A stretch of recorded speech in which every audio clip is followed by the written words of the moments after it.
الحمد لله رب العالمين، والصلاة والسلام على سيد المرسلين وعلى آله وأصحابه أجمعين، أما بعد، فأعوذ بالله من الشيطان الرجيم، بسم الله الرحمن الرحيم. يا أيها الذين آمنوا كتب عليكم الصيام كما كتب على الذين من قبلكم لعلكم تتقون، أياما معدودات. صدق اللہ العظیم. یہ ماہ مقدس رمضان المبارک ہے. اس میں اللہ تعالی نے عام مسلمانوں پر روزے فرض کیے.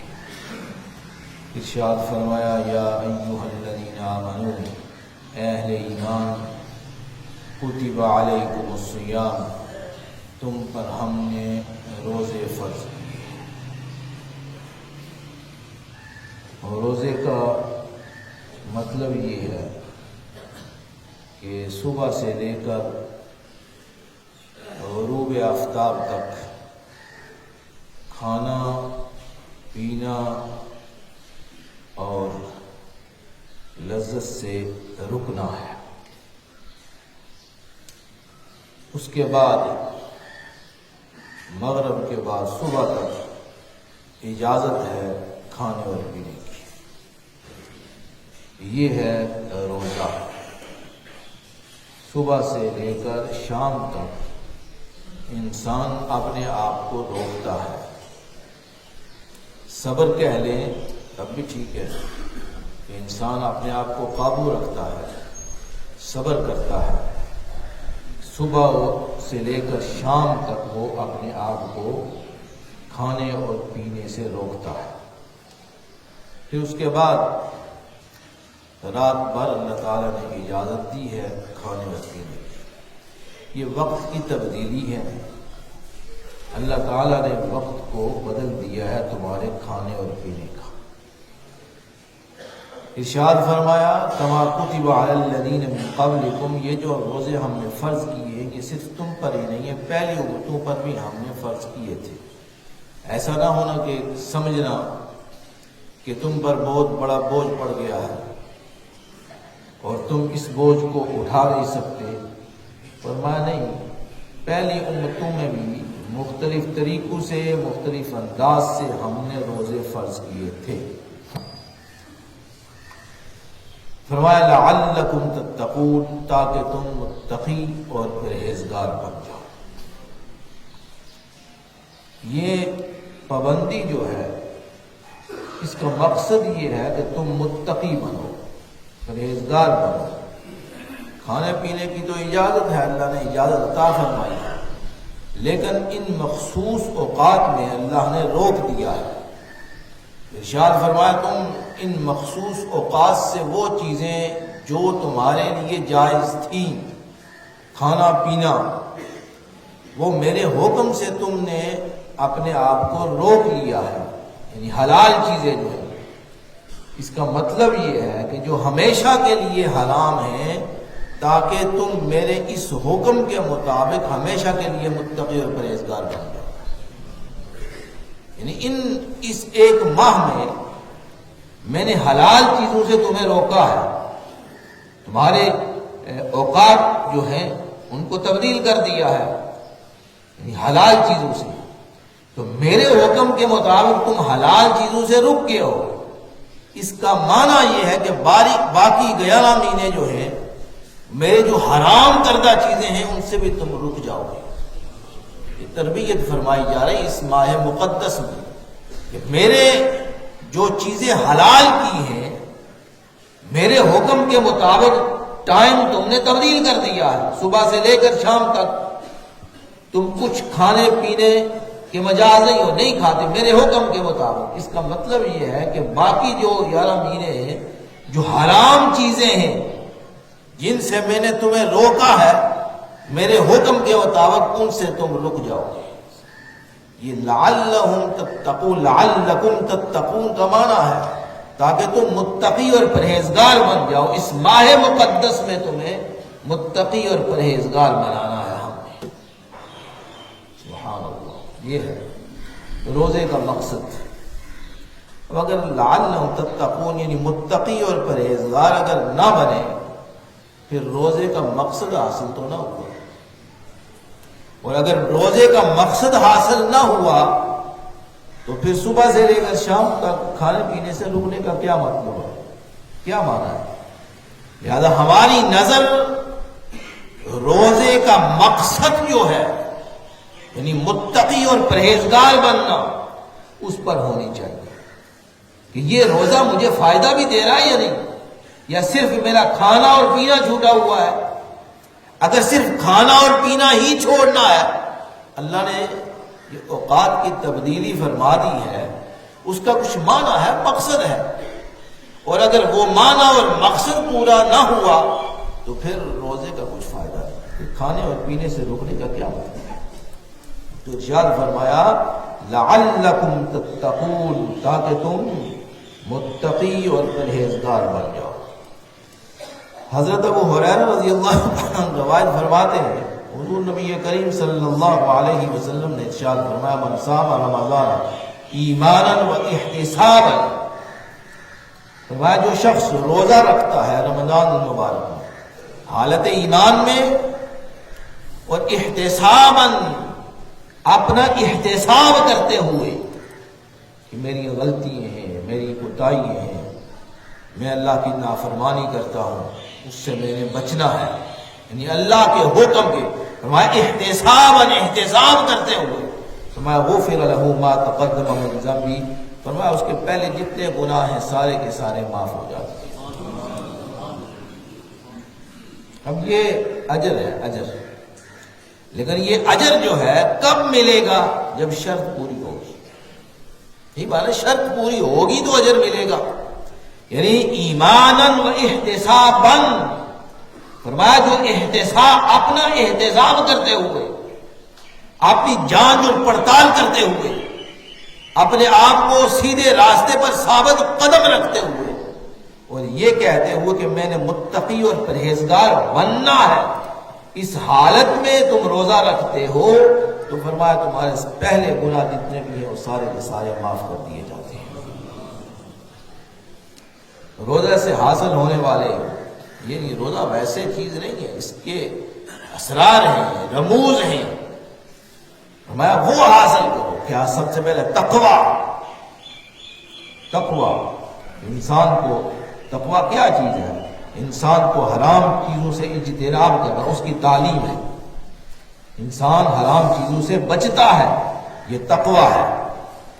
اور شریعت مطہرہ کے مطابق اپنے آپ کو چلاتا ہے، یہ ہے. اور خلاف شرع کاموں سے رکنے کا نام تقویٰ ہے. انسان سوچے کہ میں کیا کر رہا ہوں، اپنا احتساب کریں. یہ ماہ مقدس احتساب کا ہے. اس کا ہے احتساب کرنے کا ہے کہ میں نے اپنے آپ کو کیا کرنا ہے، میں نے کس طرح میرے حالات اور واقعات جو ہیں وہ درست ہو جاتے ہیں، میرے اعمال جو ہیں، میری جو عادات ہیں وہ تبدیل ہوتی ہیں یا نہیں. یہ تبدیلی، یہ ماہ مقدس تبدیلی کا نام ہے. تبدیل کریں اپنے آپ کو اور اپنا احتساب کریں گے، ایمان کی حالت میں اپنا ایمان مضبوط کریں گے تو پھر تمہیں تقویٰ حاصل ہوگا. پھر ساتھ ہی انسان کی تربیت کے لیے صبر اور شکر. انسان صبر کرتا ہے، اپنے آپ کو روکتا ہے. یا ایھا الذین آمنوا استعینوا بالصبر والصلاۃ، فرمایا صبر یہ بھی ایک ہمارے طبیعت میں صبر، یعنی اپنے صبر کا معنی اپنے آپ کو روکنا. یعنی یہ اللہ تعالیٰ ہمارے اندر یہ جذبہ پیدا فرمانا چاہتے ہیں، یہ صفت پیدا فرمانا چاہتے ہیں کہ جلد بازی نہ کرو، رک جاؤ، اپنے آپ کو روکو، اپنے آپ کو روکو. یہ صبر ہے. فرمایا یا ایھا الذین آمنوا استعینوا، اہل ایمان آمنوا استعینوا بالصبر، فرمایا اپنے آپ کو صبر سے، یہ اپنی مدد کرو، اپنے آپ کو روکو. انسان یہ کیا ہے کہ ایک ماری اس نے آگے سے دو مارنا، یہ صبر کیا ہوا؟ یہ تو صبر نہیں نہ ہوتا. صبر کسی چیز کا نام ہے نا. صبر کا سمجھے نا، صبر کس چیز کا نام ہے؟ ایک نے گالی دی، اس نے آگے سے 2 گالیاں دی، تو صبر کیا ہوا؟ بات سمجھ رہے نا؟ ایک نے مارا، اس نے آگے سے 2 ماری، یہ صبر ہوا؟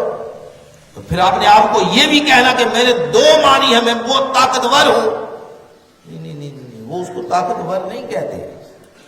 جو کسی کو مار دیتا ہے، مارتا ہے، ایک مارتا ہے آگے سے وہ 2 مارتا ہے، 2 مارتا ہے وہ آگے سے 4 مارتا ہے، تو یہ کیا چیز ہے؟ اس کو کیا کہتے ہیں؟ مقابلہ کہتے ہیں، یا ہماری زبان میں جو بھی کہہ لیں۔ صبر اس چیز کا نام نہیں ہے۔ صبر ہے کہ اپنے آپ کو روک لو، اپنے جذبات کو روکو، اپنے ذہن کو روکو، اپنے دل اور دماغ میں چلنے والے منصوبے ہیں ان کو روکو، یہ صبر اس چیز کا نام ہے۔ تو صبر بہت بڑی چیز ہے، اہل ایمان کی یہ صفت ہے۔ یاد دیکھنا اللہ نے فرمایا یا ایھا الذین آمنوا، اے اہل ایمان صبر کرو۔ کسی چیز میں صبر کر جا، ہر چیز میں جلد بازی کرنی ہے ہم نے، اچھے کاموں میں تو جلد بازی نہیں کرتے، اور جو دوسری ہے وہ اس میں ہماری یہ ہے کہ صبر کرنا یہ بہت بڑا ہمارے اندر ایک صفت ہے جو اللہ تعالیٰ ہمیں پیدا فرمانا چاہتے ہیں کہ یہ اس صفت کو بھی آپ نے اندر جگہ دو۔ حضرت ابوبکر صدیق رضی اللہ تعالیٰ کو ایک شخص برا بھلا کہہ رہا تھا، ایک دفعہ آپ صلی اللہ علیہ وسلم بھی موجود تھے، تو وہ آپ خاموش تھے، حضرت ابوبکر صدیق رضی اللہ عنہ خاموش تھے، وہ آپ کو برا بھلا کہہ رہا تھا، گالی دے رہا تھا، کہہ رہا آپ صبر کرتے رہے، خاموش رہے۔ آپ صلی اللہ علیہ وسلم ہنستے رہے۔ پھر جب وہ آپ نے کچھ تھوڑی دیر کے بعد اس کو جواب دیا تو آپ صلی اللہ علیہ وسلم وہاں سے چل پڑے۔ آپ کے چہرے مبارک سے ناگواری کے اظہار ہوا، تو پھر عرض کی یا رسول اللہ، کیا جب میں خاموش تھا، نہیں بولتا تھا، اس وقت تو آپ خوش تھے، جب میں نے اسے جواب دیا تو آپ کے چہرہ مبارک متغیر ہو گیا۔ آپ نے ارشاد فرمایا جب تو صبر کرتا تھا، نہیں بولتا تھا، فرشتہ تیری طرف سے جواب دیتا تھا، اور جب تو نے بولنا شروع کر دیا تو فرشتہ خاموش ہے۔ اس وقت میں خوش تھا کہ فرشتہ جو ہے تیری طرف سے جواب دے رہا ہے، اور جب تو نے بولنا شروع کر دیا فرشتہ خاموش ہو گیا۔ تو یہ صبر بہت بڑی اللہ تعالیٰ کی نعمت ہے، اور ہر شخص اپنے اندر صبر ہے، بڑا مشکل کام ہے، یہ مشکل کام ہے۔ وَإِنْ عَاقَبْتُمْ، ایک اور مقام پہ فرمایا وَإِنْ عَاقَبْتُمْ فَعَاقِبُوا بِمِثْلِ مَا عُوقِبْتُم بِهِ وَلَئِنْ صَبَرْتُمْ لَهُوَ خَيْرٌ لِّلصَّابِرِينَ وَمَا صَبْرُكَ إِلَّا بِاللَّهِ۔ تو اللہ نے فرمایا کہ صبر کرو، اگر تمہیں کچھ مسئلہ پیش آ جائے، لڑائی جھگڑا ہو جائے تو کیا کرو؟ صبر کرو۔ تو پھر آگے ارشاد فرمایا صبر مشکل کام ہے، لیکن صبر بھی میں ہی دینے والا ہوں، وَمَا صَبْرُكَ إِلَّا بِاللَّهِ، فرمایا صبر بھی اللہ کی طرف سے آتا ہے۔ انسان کوشش کرے اپنے آپ کو صابر بنانے کی۔ صابر کہنا کسی کو یا یہ جذبہ جو ہے وہ مشکل کام ہے، لیکن یہ اللہ نے یہ اہل ایمان کی صفت بیان فرمائی ہے کہ یہ اس کی اہل ایمان کی صفات میں سے ایک صفت صبر ہے۔ فرمایا اس لیے فرمایا یا ایھا الذین آمنوا استعینوا بالصبر والصلاۃ، فرمایا نماز پڑھو اور صبر کرو۔ تو اس ماہ مبارک میں یہ ایک چیز بھی صبر جو ہے یہ بھی انسان کی تربیت کا حصہ ہے۔ پھر دوسرا شکر ادا کرو۔ انسان جب دن بھر کا بھوکا اور پیاسا جب شام کو روزہ افطار کرتا ہے تو بڑا اللہ تعالیٰ کی یہ نعمت جو ہے کھجور اور پانی اپنے منہ میں ڈالتا ہے تو کیسی کس طرح محسوس ہوتا ہے، یعنی روک کر اللہ تعالیٰ کی نعمت ملنا اور اس کا کھانا بہت خوشی کا مقام ہوتا ہے اس وقت۔ لیکن ہر آدمی جو ہے جوش سے جذبے سے تو فرمایا شکر ادا کرو اللہ کا۔ جب کوئی آپ تمہارے منہ میں پانی جائے اور تمہارے منہ میں کچھ خوراک جائے تو اللہ کا شکر ادا کیا کرو۔ یہ چیزیں ویسے نہیں ہیں، کھانے اور پانی ہے، اب پانی پہ آئے گا بسم اللہ الرحمن الرحیم پڑھ کر پیو، اور اس کے بعد جب پانی ختم کرو الحمدللہ، اللہ کا شکر ادا کرو۔ آپ کو پتا ہے پانی کدھر سے آیا ہے؟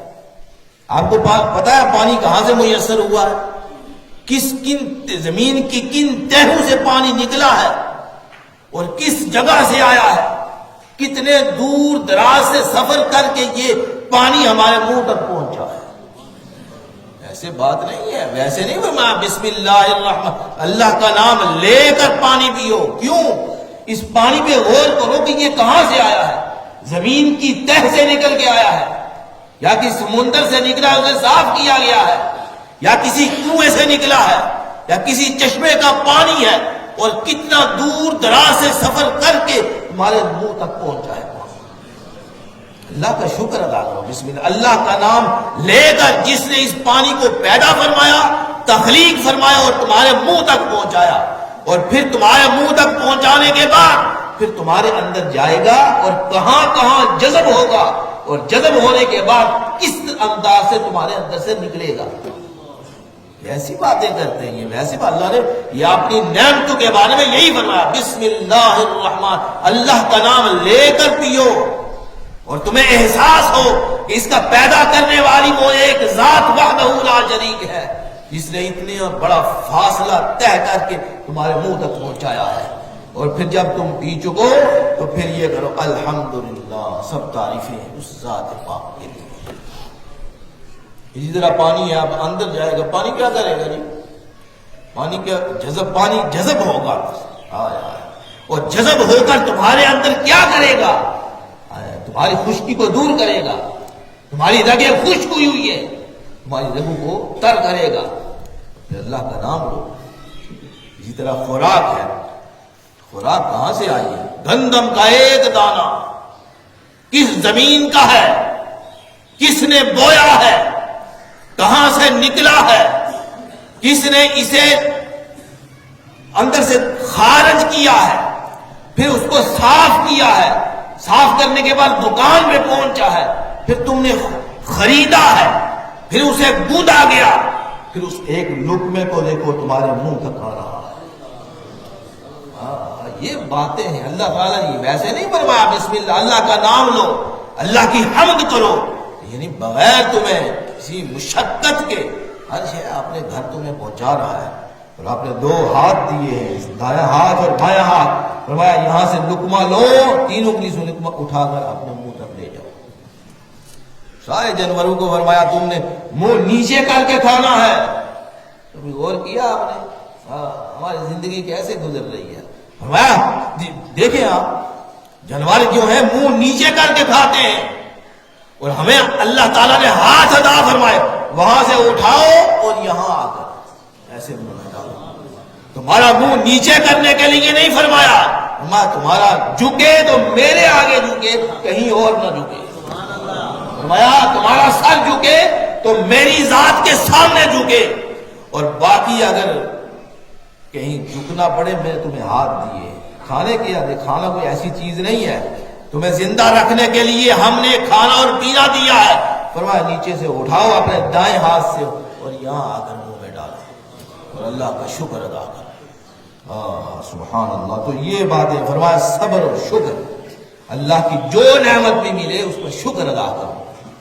یہ ہے کہ ہم بس یہ ہمارا طریقہ ہے، ہمیں یہ نہیں ملا، ہمیں وہ نہیں ملا، ہم پیچھے رہ گئے نا۔ اپنے سے نیچے والے کو دیکھو، تمہیں 3 دن کی 3 وقت کی روٹی اگر میسر ہے تو تمہارے نیچے والے شاید اس کو 2 وقت کی روٹی میسر ہو۔ اگر تمہیں 1 وقت کی روٹی میسر ہے تو شاید کسی کو ملتی نہیں ہو۔ دادا یہ شکر ایسے بجا نہیں لاتے، اپنے سے نیچے والے کو دیکھو کہ تمہارے سے نیچے والا بے بس ہے، بے کس ہے، وہ آدھی روٹی بھی شاید اسے میسر نہ ہو۔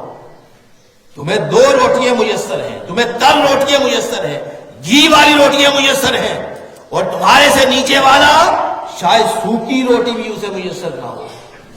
شکر بجا تب لاتا ہے، ہر بات پہ اللہ کا شکر ادا کرو۔ ایک شخص تھا، اس نے کہا کہ وہ اس کے پاس جوتے نہیں تھے، میں نے کہا یا اللہ جوتے دے دے، جوتے میرے جوتے نہیں ہیں۔ آگے گیا ایک شخص کو دیکھا تو اس کے پاؤں نہیں تھے. اس نے کہا خدایا تیرا شکر ہے میرے پاس جوتے نہیں ہیں, پاؤں تو سلامت ہے. لہذا یہ شکر جو ادا ہوتا ہے, شکر ویسے یہ بھی مومن کی صفت ہے, اللہ تعالیٰ کی ہر نعمت پر شکر ادا کرنا.